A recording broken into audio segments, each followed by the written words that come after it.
For those of you who like hand tools, check this out. So this is my Japanese Uber crosscut saw. This is a serious cutting saw.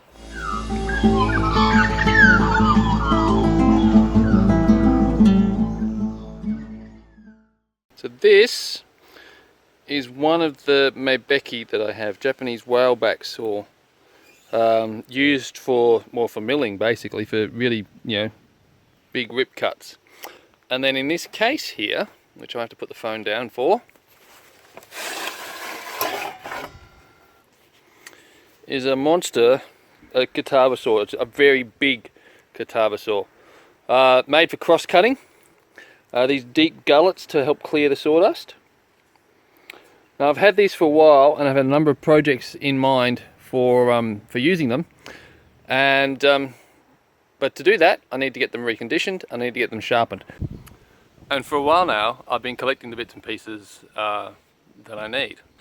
A range of the feather files and the saw setting hammers that you need to resharpen these tools and set the saws. But there's one piece of kit that I need that I don't have, and that is a clamp to hold the saws while I'm sharpening it. And because I've got such a range of different saws, from this tiny little thing with these really delicate little teeth to this monster, let's get that in contrast. I want to make a saw clamp that can do both of these saws, and that's what this video is going to be, is making up that saw clamp. Oh, so I had to go get it was not massively hot yesterday, but it was pretty warm, and I think it's forecast to be 42 C tomorrow, which is a lot in Fahrenheit. But right now I have to go get a jumper on because it's a bit chilly. Okay, so here is most of the wood I'm going to be using for the clamp.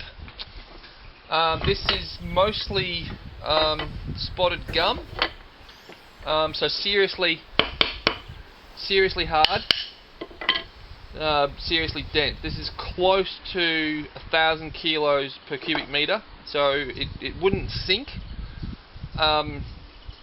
in water, but if you held it underneath the water it wouldn't come to the surface very quickly. And this clamp that I want to make it so that I can sit at the bench and it's a foot operated clamp. And unlike most soil clamps, I want it to actually come to clamp from the top rather than the bottom, so that I can use the same clamp for those tiny little delicate dovetail saws and for the massive, bougt. So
Now, I was building this on the fly, like a clear idea of what I wanted, but not a clear design, if you know what I mean.